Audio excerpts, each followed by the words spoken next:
Hello friends, nursing philic channel पर आप सबका एक बार फिर से स्वागत करता हूं। जैसा कि हमने कहा था कि हम बहुत जल्द क्लासेस लेकर आपके सामने होंगे। आज हम फाइनली हमारी पहली क्लास शुरू करने जा रहे हैं। तो हमारी जो पहली क्लास रहेगी और जो पहली सब्जेक्ट रहेगी वो हम मेंटल हेल्थ नर्सिंग से शुरू करेंगे।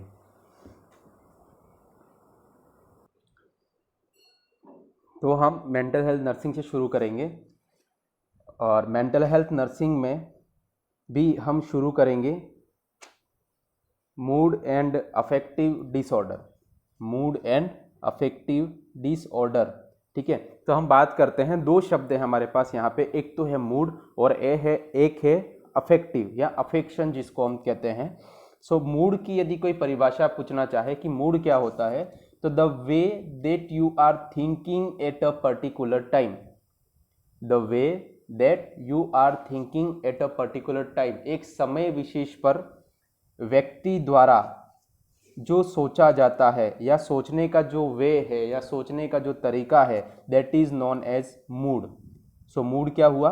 The way that you are thinking at a particular time, एक समय विशेष पर व्यक्ति द्वारा सोचने का जो तरीका होता है उसे हम कहते हैं मूड। और अफेक्शन या अफेक्टिव का मतलब होता है थॉट प्रोसेस, जो सोचने का कंप्लीट प्रोसेस होता है उसे हम कहते हैं अफेक्शन या affective. Thought process is known as affective. So mood और अफेक्शन यानी कि सोचने का तरीके से और किस तरीके से वो किसी पर्टिकुलर समय पर सोचेगा उसके रिगार्डिंग जो डिसऑर्डर्स होते हैं उसको हम कहते हैं मूड एंड अफेक्टिव डिसऑर्डर्स, ठीक है। So mood and affective disorders के यदि हम टाइप्स की बात करें तो इसके अंदर मूलतः तीन टाइप्स होते हैं। पहला होता है मेनिया, दूसरा होता है डिप्रेशन और तीसरा होता है बाइपोलर, ठीक है। मेनिया तो हम आज की क्लास में डिस्कस करने ही वाले हैं, तो मैं अभी आपको डिप्रेशन और बाइपोलर की दो लाइनों में आपको समझा देता हूं कि क्या होता है। डिप्रेशन, उसको हिंदी में कहते हैं अवसाद की स्थिति, यानी कि जब पर्सन अपनी सोचने की क्षमता, मोटर एक्टिविटीज यानी कि थिंकिंग प्रोसेस और मोटर एक्टिविटीज, बॉडी के मूवमेंट्स, सब कुछ जब उस इंसान के अंदर डिक्रीज हो जाता है किसी पर्टिकुलर रीजन की वजह से। क्या रीजन है हम आगे की क्लासेस में डिस्कस करेंगे, अभी बस इतना जान लीजिए, किसी पर्टिकुलर किसी विशेष कारण की वजह से व्यक्ति अपनी साइकोमोटर एक्टिविटीज डिक्रीज कर देता है तो उसे हम कहते हैं डिप्रेशन या अवसाद की स्थिति। और बाइपोलर क्या है? तो बाइपोलर जो है वो मेनिया और डिप्रेशन का कंबाइंड स्वरूप है, एक जॉइंट स्वरूप है, जुड़ा हुआ स्वरूप है। यानी कि पहले मेनिया होगा, फिर उसके एपिसोड के बाद डिप्रेशन का एपिसोड आएगा, फिर डिप्रेशन के एपिसोड के बाद मेनिया का एपिसोड आएगा, तो सब्सिक्वेंटली ऐसे चलता रहता है। और एक और चीज याद रखिए कि बाइपोलर में हमेशा पहले मेनिया होता है उसके बाद डिप्रेशन होता है। हमेशा ऐसा कभी नहीं होगा कि इंसान पहले डिप्रेस होगा फिर मेनिया का एपिसोड होगा, नहीं, पहले मेनिया का एपिसोड आता है सबसे पहले, उसके बाद डिप्रेशन का एपिसोड आता है। तो ये दोनों बातें हो गई डिप्रेशन और बाइपोलर को लेके। बाइपोलर दो शब्दों से मिलकर बना है, that is bi and pole. Bi का मतलब होता है दो और पोल का मतलब होता है दो स्तंभ, ठीक है। तो दो स्तंभों का जो स्वरूप है उसको हम कहते हैं बाइपोलर। बाइपोलर में दो स्तंभ कौन से हैं? एक मेनिया है और एक डिप्रेशन है, तो इसी वजह से इसका नाम बाइपोलर पड़ा है, ठीक है। तो अब आगे हम इन दोनों के बारे में अगली क्लासेस में हम जरूर डिस्कस करेंगे, लेकिन उससे पहले हम शुरू करते हैं हमारे पहले टाइप से, जो कि है मेनिया, ठीक है। तो दोस्तों मेनिया की डेफिनेशन क्या है? तो बात करें तो mania is a mood disorder that are characterized by triad feature, ठीक है। मेनिया एक मूड डिसऑर्डर है जो कि लक्षण दिखाता है तीन फीचर्स के साथ, ठीक है, तीन लक्षणों के साथ दिखाई देता है। और वो तीन लक्षण क्या हैं? Flight of ideas, increase psychomotor activity और एलिवेशन ऑफ मूड, ठीक है। तो तीन यहाँ पे क्या क्या फीचर्स हो गए? Flight of ideas, increase psychomotor activity, elevation of mood, ठीक है। तो सबसे पहले हम बात करें flight of ideas. Flight of ideas का सीधा सा मतलब ये है कि अपने विचारों का उड़ जाना या फिर विचारों का गायब हो जाना। यानी कि जब इंसान को किसी पर्टिकुलर चीज के ऊपर सोचने के लिए कहा जाए तो वो उसके रिगार्डिंग कोई सोच नहीं पाता है या फिर उसके बारे में नए उपाय नहीं दे पाता है, न्यू आइडियाज नहीं दे पाता है, उसी को कहते हैं फ्लाइट ऑफ आइडियाज। नेक्स्ट है increase psychomotor activity. So increase psychomotor active, increase का मतलब होता है बढ़ा हुआ होना, और साइकोमोटर का मतलब होता है सोचने और कार्य करने की क्षमता। मोटर यानी कि एक्सट्रीमिटीज और पूरी बॉडी का मूवमेंट या पूरी बॉडी के द्वारा होने वाले सारे कार्य वो मोटर एक्टिविटीज के अंदर आते हैं। तो सोचने दिमागी तौर पर और शारीरिक तौर पे उसकी जितनी भी एक्टिविटीज है, उसकी जितने भी क्रियाकलाप हैं वो सारे इंक्रीज हो जाते हैं, बढ़ जाते हैं। और एलिवेशन ऑफ मूड, मूड तो मैंने आपको बता ही दिया है कि the way that you are thinking at a particular time, किसी एक समय विशेष पर उसकी जो सोचने का जो तरीका है उसका एलिवेशन हो जाता है। एलिवेशन होने का मतलब होता है बढ़ा हुआ होना, बढ़ जाना। तो mania is a mood disorder that are characterized by triad features, flight of ideas, increase psychomotor activity and elevation of mood. ठीक है, तो ये तो होगी हमारी मेनिया की डेफिनेशन। यदि अब हम बात करें कि इसका कोज क्या है, कोज का मतलब होता है कारण, कि मेनिया असल में होता क्यों है। ठीक है, तो उसका एक बायोलॉजिकल कोज है। इसका बायोलॉजिकल कोज क्या है कि दो केमिकल हैं जिन्हें आप हार्मोन कह लीजिए, उन दो केमिकल्स की लेवल हमारी बॉडी में इंक्रीज होने की वजह से होता है। ठीक है, वो कौन कौन से हैं, एक है सेरोटोनिन और एक है नॉर एपिनेफ्रिन। ठीक है, इन दोनों का हमारी बॉडी में लेवल, इन दोनों का जो लेवल है वो इंक्रीज हो जाता है, जिसकी वजह से हमें या किसी पर्सन को क्या हो सकता है, मेनिया हो सकता है। ठीक है, अभी आपके लिए दोनों शब्द शायद नए होंगे या कभी सुने होंगे, सेरोटोनिन और नॉर एपिनेफ्रिन। तो इन दोनों के बारे में मैं थोड़ा थोड़ा बता देता हूं कि ये होते क्या हैं। तो सेरोटोनिन क्या है, सबसे पहले सेरोटोनिन की बात करें तो सेरोटोनिन जो है वो एक हैप्पी केमिकल है। ठीक है, जिसे हैप्पी केमिकल के नाम से भी जाना जाता है, और इसे हैप्पी केमिकल कहने के पीछे का कारण भी ये है कि हमारी वेल बीइंग और हमारी हैप्पीनेस के लिए जो रेस्पॉन्सिबल हार्मोन है वो कौन सा है, सेरोटोनिन है। ठीक है, सेरोटोनिन भी एक न्यूरोट्रांसमीटर है, ध्यान रखिएगा यहाँ पे। और न्यूरोट्रांसमीटर क्या होते हैं, तो जो नर्व सप्लाई है, यानी कि जो नर्व एक्टिविटीज जो हैं उनके जो मैसेजेस हैं वो ब्रेन से बॉडी तक और बॉडी से ब्रेन तक लाने का जो मीडियम देते हैं, जो ट्रांसपोर्ट करने का काम करते हैं, उन्हीं को हम न्यूरोट्रांसमीटर्स कहते हैं। ठीक है, तो सेरोटोनिन क्या है, एक हैप्पी केमिकल है। और हैप्पी केमिकल क्यों कहते हैं, क्योंकि हमारी बॉडी में ये वेल बीइंग और हैप्पीनेस के लिए रिस्पॉन्सिबल है। ठीक है, और सेरोटोनिन का केमिकल नाम जानने की कोशिश करें तब हमें पता चलता है कि सेरोटोनिन का असल में केमिकल नाम है 5-हाइड्रोक्सी-ट्रिप्टामाइन। क्या है, 5-हाइड्रोक्सी-ट्रिप्टामाइन। यदि आप स्पेलिंग चाहें तो HYDROXY-TRYPTAMINE, 5-हाइड्रोक्सी-ट्रिप्टामाइन। इसको 5HT के नाम से भी जानते हैं। सेरोटोनिन का एक और नाम क्या है, 5HT, हाइड्रोक्सी-ट्रिप्टामाइन। ठीक है, और यदि हम चाहें तो आगे और बात करते हैं कि सेरोटोनिन के इसके अलावा और क्या काम है। तो जो वॉमिटिंग होती है और हमारी बॉडी में जो वेसो कॉन्स्ट्रिक्शंस होता है, वेसल्स में जो कॉन्स्ट्रिक्शन आता है, तो उसके लिए भी सेरोटोनिन रेस्पॉन्सिबल है। ठीक है, कभी आपको एग्जाम में पूछा जाए the increase level of serotonin in body is cause which condition, कि सेरोटोनिन का बढ़ा हुआ लेवल हमारे शरीर में क्या विपदा या क्या डिसऑर्डर उत्पन्न करता है, तो वो क्या है, मेनिया। और मेनिया किसका स्वरूप है, मूड एंड अफेक्टिव डिसऑर्डर का एक स्वरूप है। ठीक है, अब बात करते हैं नॉर एपिनेफ्रिन की। ठीक है, तो नॉर एपिनेफ्रिन जो है वो एक स्ट्रेस हार्मोन भी है और एक न्यूरोट्रांसमीटर भी है। न्यूरोट्रांसमीटर तो आपको बता ही दिया है, और स्ट्रेस हार्मोन ये है जब हमारी स्ट्रेस कंडीशन आती है तो उस कंडीशन में ये रेस्पॉन्स करता है। ठीक है, और नॉर एपिनेफ्रिन क्या क्या रेस्पॉन्स करता है, तो वो ब्लड प्रेशर को इंक्रीज करेगा, हार्ट रेट को इंक्रीज करेगा, और ये ट्रिगर करेगा release of blood sugar into blood. Blood sugar को ब्लड में रिलीज होने के लिए ट्रिगर करेगा। तो आप खुद सोच के देखिए, जब इंसान का ब्लड प्रेशर बढ़ा हुआ है, जब पर्सन का हार्ट रेट बढ़ा हुआ है, और जब उसका शुगर लेवल ब्लड में आ गया है, ठीक है, तो इन तीनों कंडीशन में इंसान हमेशा एक्टिव रहेगा। एक्टिव नहीं, बहुत ज़्यादा एक्टिव रहेगा। ठीक है, और बहुत ज़्यादा एक्टिव रहना ही मेनिया है। समझ में आ रहा है। तो नॉर एपिनेफ्रिन जो है वो ब्लड प्रेशर बढ़ाता है, हार्ट रेट बढ़ाता है, और क्या ट्रिगर करता है, release of blood sugar into blood. तो इन तीनों की वजह से किसी भी इंसान की एक्टिविटीज जो है वो बढ़ जाती हैं। क्योंकि आपको पता है कि हमें कोई भी एक्टिविटीज़ करने के लिए हमारी बॉडी को शुगर की ज़रूरत होती है, ठीक है। तो वो शुगर कहाँ से मिल रही है उस इंसान को इतना काम करने के लिए? नॉरएपिनेफ्रिन की वजह से। नॉरएपिनेफ्रिन क्या करता है? Trigger release of blood sugar into blood, ठीक है। तो ये तो हो गया नॉरएपिनेफ्रिन और सेरोटोनिन का थोड़ा सा ब्रीफ कर दिया है मैंने, थोड़ा आपको समझ में आ जाए कि सेरोटोनिन और नॉरएपिनेफ्रिन कैसे काम करते हैं, ठीक है। और भी आपको बायोकेमिस्ट्री की जब भी क्लासेस हम यहाँ पे अपलोड करेंगे उसमें आपको इसके बारे में और ज़्यादा ब्रीफ किया जाएगा और ज़्यादा समझाया जाएगा। अभी के लिए इतना जान लीजिए कि increase level of serotonin and norepinephrine cause which condition? Mania, ठीक है। That is the biological cause of the mania. और आप सोचते हैं कि किसी व्यक्ति को प्रेरित किया जाए, मोटिवेट किया जाए तो भी वो ज़्यादा काम करता है, गुस्से में भी ज़्यादा काम करता है, तो that all are the affecting factors, not is the cause of the mania. Mania के वो कॉज नहीं है, वो सिर्फ प्रभावित करने वाले कारक हैं जो उसको प्रेरित करते हैं ऐसी कंडीशन के लिए। नेक्स्ट हम बात करते हैं कॉज के बाद स्टेजेस ऑफ मेनिया, यानी कि मेनिया किन किन स्टेजेस में आता है या फिर इसकी क्या क्या स्टेजेस हैं।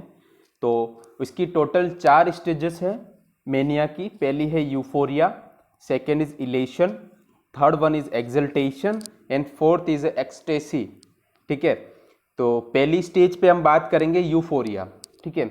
यूफोरिया पहली स्टेज है और यूफोरिया का यदि आप हिंदी मीनिंग जानना चाहें तो यूफोरिया को कहते हैं हम हिंदी में प्रसन्नता, प्रसन्नता का व्यवहार, जिसे हम यूफोरिया कहते हैं। आपने किसी एक बैंड भी है यूफोरिया के नाम से, एक बैंड है, म्यूजिकल बैंड है जो स्टेज परफॉर्मेंस वगैरह देता है, फॉरेन का बैंड है, आप उसके ऊपर कभी यूट्यूब पे जाकर सर्च कीजिएगा, बहुत अच्छा बैंड है। चलिए इसके ऊपर हम कभी फिर बात करेंगे, अभी हमारे टॉपिक की बात करते हैं। तो यहाँ पे यूफोरिया जो है उसका मतलब है प्रसन्नता, ठीक है। तो यूफोरिया पहली स्टेज है मेनिया की और ये बिल्कुल माइल्ड स्टेज होती है। तो इसके अंदर क्या क्या लक्षण दिखाई देते हैं, क्या क्या सिम्टम्स दिखाई देते हैं यूफोरिया कंडीशन के अंदर, तो उसकी बात करें तो इसके अंदर फर्स्ट होता है माइल्ड एलिवेशन ऑफ मूड, यानी कि बहुत ही कम उसका मूड का जो एलिवेशन होता है वो बहुत ही कम होता है, माइल्ड होता है। Patient behave as a intelligent person, वो खुद को एक होशियार व्यक्ति, बुद्धिमान व्यक्ति के रूप में प्रेजेंट करता है और उसके जैसा बिहेव करने लगता है। Do not like to failure, वो असफलताओं को पसंद नहीं करता है, यानी कि छोटी सी असफलता में बहुत ही ज़्यादा प्रतिक्रिया देता है, बहुत ही ज़्यादा रिएक्ट करता है। देखिए जनरल लाइफ में कोई भी फेल्यूर नहीं चाहता है, हर कोई सक्सेस होना चाहता है। तो लेकिन हम बड़ी बड़ी असफलताओं पर ही रिएक्ट करते हैं, छोटी असफलताएं जीवन भर आती रहती हैं। लेकिन यूफोरिया के अंदर पर्सन जो है वो छोटी छोटी विफलताओं के ऊपर भी ज़्यादा रिएक्ट करने लग जाता है। So do not like to failure. Next है मोर टॉकेटिव, यानी कि वो बहुत ज़्यादा बताकू होता है, ज़्यादा बातें करता है, उसके पास ज़्यादा बातें करने के लिए होती है। उसके बाद बहुत सारे टॉपिक्स होते हैं, एक टॉपिक खत्म होने के बाद दूसरा टॉपिक, दूसरा टॉपिक खत्म होने के बाद तीसरा टॉपिक, यानी कि कहने का मतलब है कि वो ज़्यादा बातें करता है, लगातार बातें करता है। So that is more talkative and highly confident, यानी कि जब वो मेनिया का यूफोरिया स्टेज का पर्सन जब बातें करेगा तो हमें उसके चेहरे से उसका आत्मविश्वास जो है वो झलकता है, सेल्फ कॉन्फिडेंस ज़्यादा दिखता है। हमें लगता है कि नहीं, ये इतने कॉन्फिडेंस के साथ बातें कर रहा है तो वो सच कह रहा होगा। So he feel likes more confident, highly confident. So mild elevation of mood, patient behave as a intelligent person, do not like to failure, more talkative and highly confident. That is the symptoms of euphoria stage, ठीक है। समझ में आ रहा होगा आपको, उम्मीद कर रहा हूं मैं ऐसी। सेकेंड इसकी जो स्टेज है दैट इज इलेशन, ठीक है। इलेशन का हिंदी मीनिंग होता है उत्साह, ठीक है। उत्साह को हम कहते हैं इलेशन और इलेशन का हिंदी मीनिंग ही उत्साह है। और ये प्रसन्नता का दूसरा बड़ा स्वरूप है, प्रसन्नता से थोड़ा बड़ा स्वरूप जो है वो उत्साह है, ठीक है। और इलेशन के सिम्टम्स की यदि हम बात करें सेकंड स्टेज की, तो मॉडरेट एलिवेशन ऑफ मूड, यानी कि मध्यम वर्ग का उसका मूड जो है वो एलिवेट होता है, बढ़ा हुआ रहता है। इंक्रीज साइकोमोटर एक्टिविटी, उसकी जो साइकोमोटर एक्टिविटी यानी कि मेंटल एक्टिविटीज और बॉडी एक्टिविटी वो इंक्रीज हो जाती हैं। नेक्स्ट है इंक्रीज बायोलॉजिकल नीड और सेक्सुअल बिहेवियर, ठीक है। यानी कि उस इंसान की जो बायोलॉजिकल नीड है, बायोलॉजिकल नीड क्या है हमारी? खाना पीना, ब्रीथिंग करना, ठीक है, और सेक्सुअल बिहेवियर यानी सेक्सुअल अराउजल्स आना, उसके अंदर सेक्सुअल ऑपोजिट जेंडर के साथ सेक्स करना यानी कि इंटरकोर्स करना। तो ऐसे पर्सन के अंदर सेक्सुअल अराउजल्स भी होते हैं, वो भी ज़्यादा आते हैं, ठीक है। तो इंक्रीज बायोलॉजिकल नीड और सेक्सुअल बिहेवियर, तो ये इंक्रीज हो जाता है।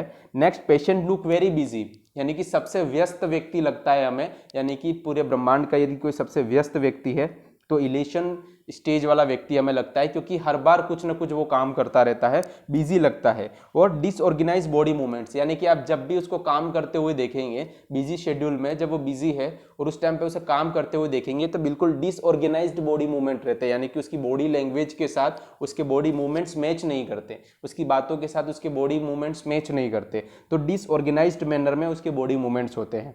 तो ये इलेशन स्टेज के सिम्टम्स थे, क्या क्या थे? Moderate elevation of mood, increase psychomotor activity, increase biological need और sexual behaviour, patient look very busy and disorganised body movements. Next हम हमारी थर्ड स्टेज की तरफ मूव करते हैं, जिसको हम कहते हैं एक्सल्टेशन, ठीक है। तो एक्सल्टेशन में क्या है? सीवियर एलिवेशन ऑफ मूड, तीव्र उसके मूड में एलिवेशन होता है, ठीक है।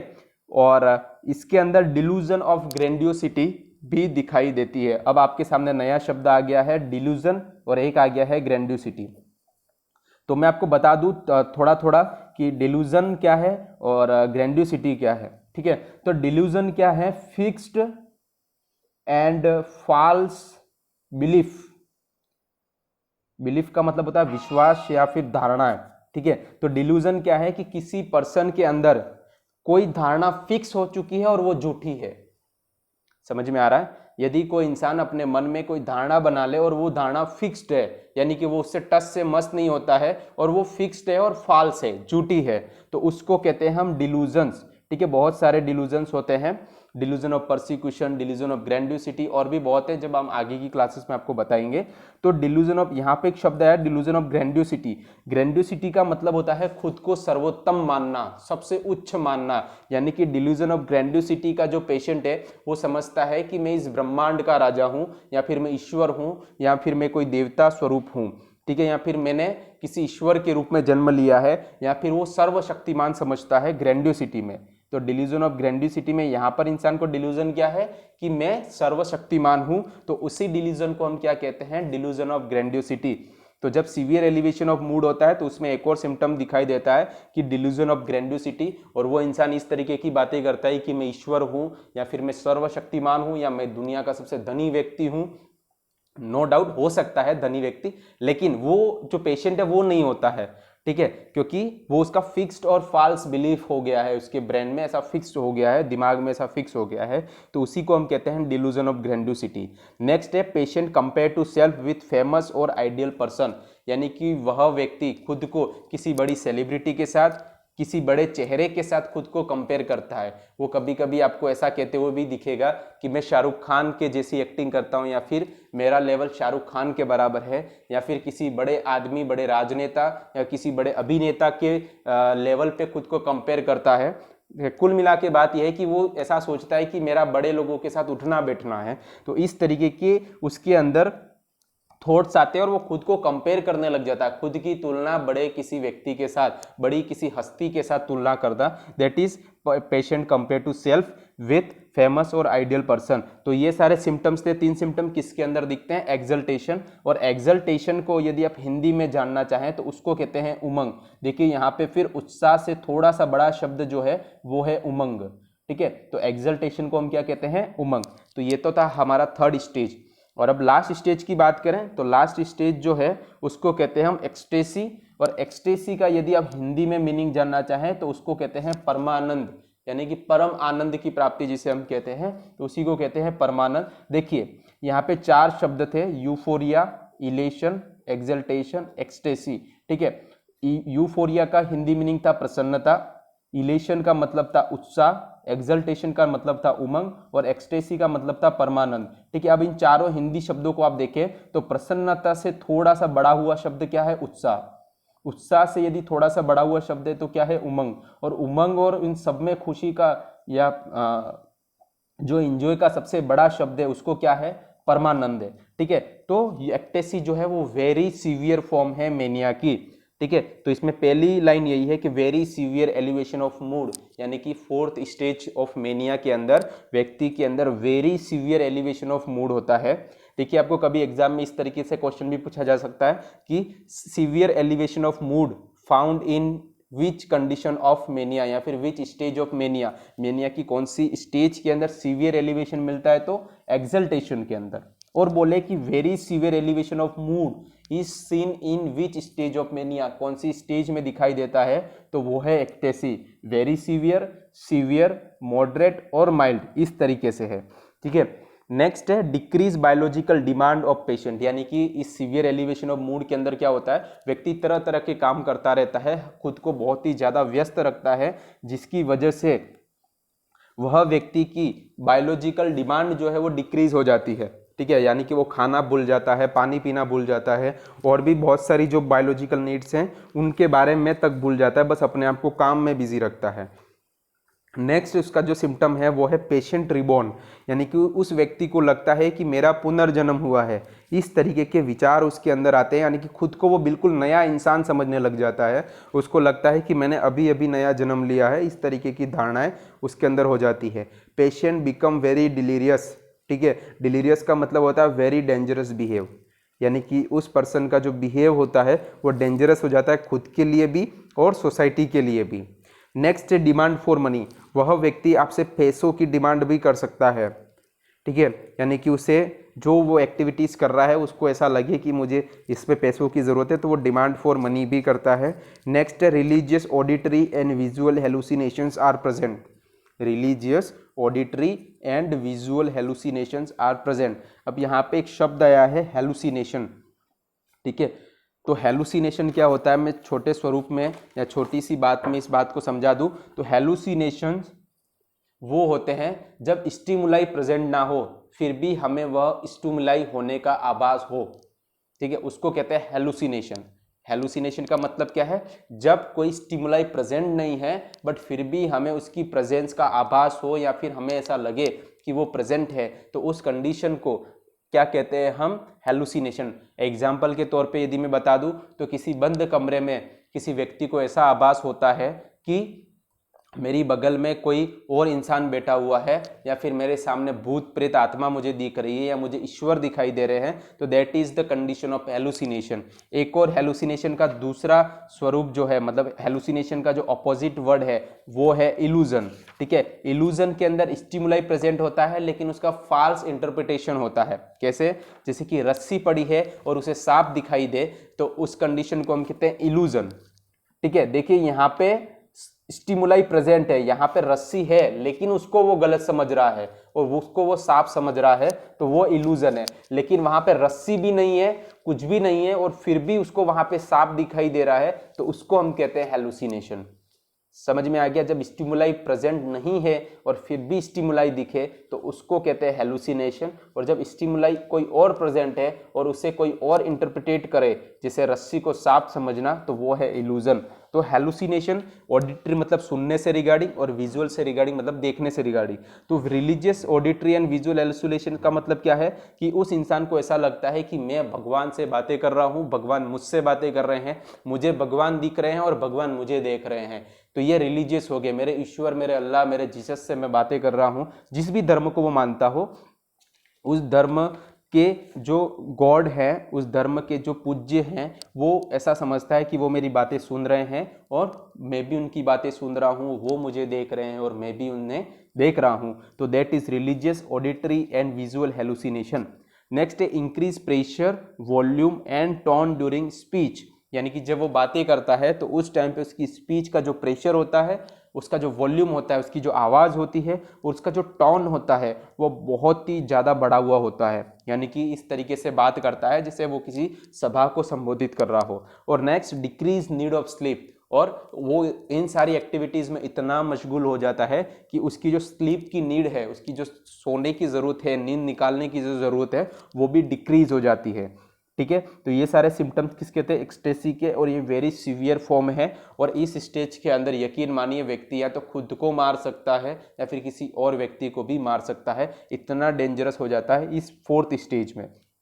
ठीक है, तो एक बार सिम्टम्स को मैं रिपीट कर देता हूँ। Very severe elevation of mood, decrease biological demand of patient, patient reborn, patient become very delirious, demand for money, religious auditory and visual hallucination are present, increase pressure, volume and tone during speech and decrease need of sleep, यानी कि उसके सोने की जो ज़रूरत है वो भी कम हो जाती है। तो ये तो थे हमारे 4 स्टेज। यदि हम चारों स्टेज को रिपीट करें तो फर्स्ट स्टेज जो माइल्ड फॉर्म में थी वो थी यूफोरिया, मॉडरेट में जो थी वो थी इलेशन, इसके बाद सीवियर में जो थी उसको कहते हैं एक्सल्टेशन, और वेरी सीवियर फॉर्म जो अभी मैंने बताई वो थी एक्सटेसी।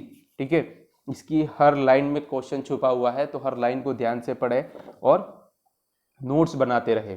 ठीक है, सो नेक्स्ट हम बात करेंगे मैनेजमेंट ऑफ मेनिया, यानी कि हम जनरल मैनेजमेंट की बात करें तो फर्स्ट पॉइंट जो है प्रोवाइड नॉन स्टिमुलेटिंग एनवायरनमेंट।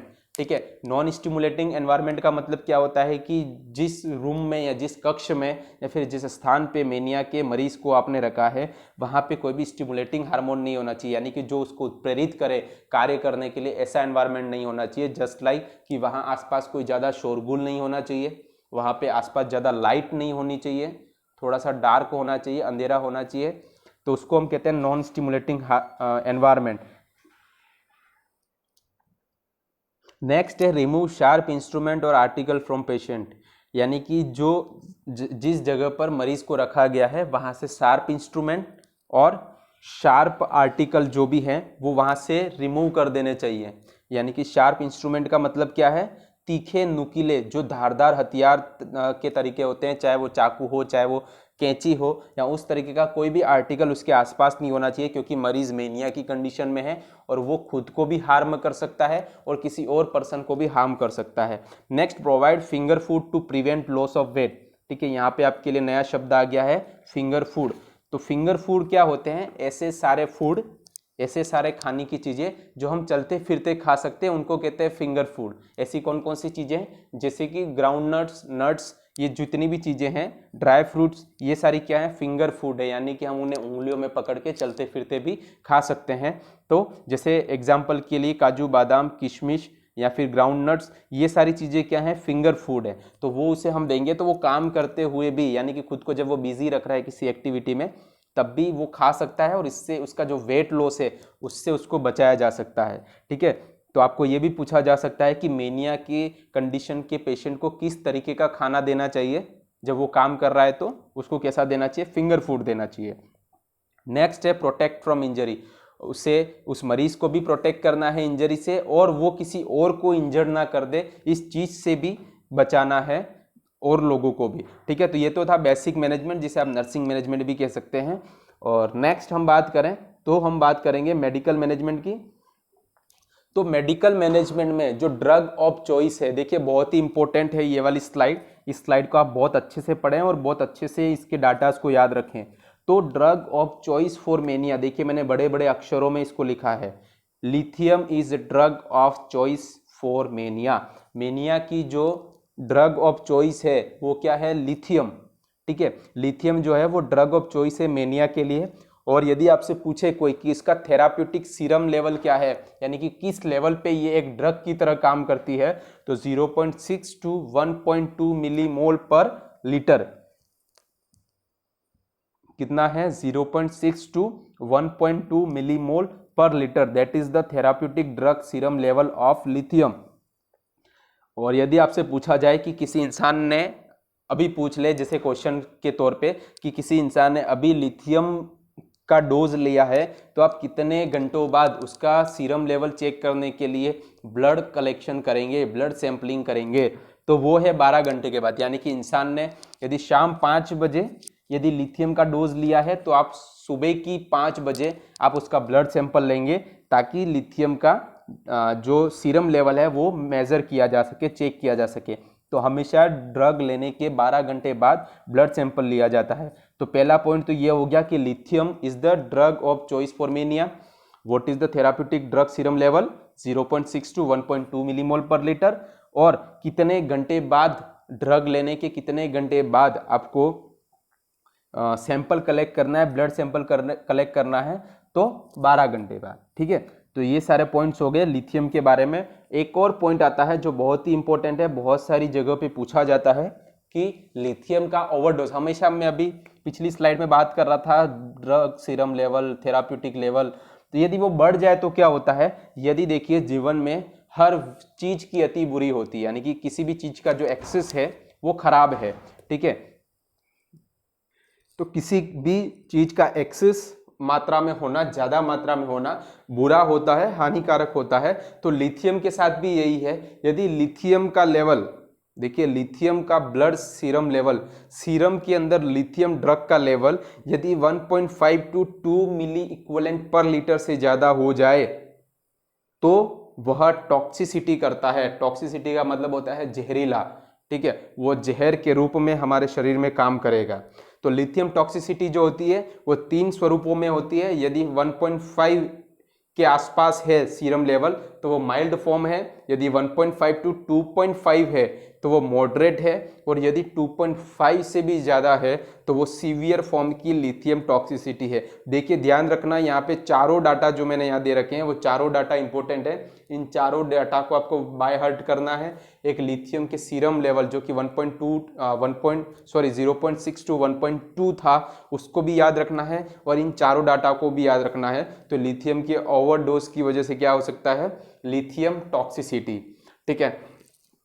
तो इसी के साथ हमारी ये जो मेनिया की क्लास थी वो यहीं पे समाप्त होती है। देखिए आज हमने मूड एंड अफेक्टिव डिसऑर्डर के पहले स्वरूप मेनिया की बात की, जिसके अंदर हमने मेनिया की डेफिनेशन से शुरू करते हुए उसके कॉज के बाद स्टेजेस के बाद जनरल मैनेजमेंट के बाद मेडिकल मैनेजमेंट, और मेडिकल मैनेजमेंट के बाद ड्रग ऑफ चॉइस के जो साइड इफेक्ट या फिर आप कह सकते हैं उसके टॉक्सिक इफेक्ट क्या थे, वहाँ तक हमने बात की, और यहीं पर हमारा टॉपिक खत्म होता है। और देखिए हम ये बिल्कुल दावा नहीं करते कि हम पूरा कंटेंट दे रहे हैं, यानी कि यही सर्वे सर्वा है, और हम ये भी दावा, लेकिन ये दावा हम जरूर करते हैं कि इसके अंदर जो भी कंटेंट दिया गया है अच्छा दिया गया है और सफिशिएंट मात्रा में है। लेकिन आप और चाहें तो और बुकों को रेफर करते हुए, रेफरेंस बुकों को रेफर करते हुए, जो हाईएस्ट गाइडलाइन की जो बुक्स हैं, जो टॉप रैंक की बुक है, उन बुकों को भी आप देखते रहें, उससे भी थोड़ा बहुत कंटेंट लेते रहें। और उम्मीद कर रहा हूँ कि आपको ये सारे पूरी क्लास समझ में आई होगी, और भी क्लासेस हम बहुत जल्द अपलोड करने वाले हैं, उसके आगे की क्लासेस अपलोड करेंगे। तो बस आपको हमारा साथ देना है, और हमारे लिए बस इतना करना है आपको कि इस चैनल को सब्सक्राइब करिए, लाइक करिए, शेयर करिए, कमेंट करके हमें सजेशंस दीजिए। बस इतना सा आपको काम करना है और पढ़ते रहिए, ठीक है। और उम्मीद है कि आपको इससे बहुत फ़ायदा होने वाला है, और इसी के साथ हम अगली क्लास में बहुत जल्द आपसे मुलाकात होगी। तब तक के लिए शब्बा खैर, शुक्रिया, धन्यवाद वीडियो वॉच करने के लिए, बहुत बहुत शुक्रिया।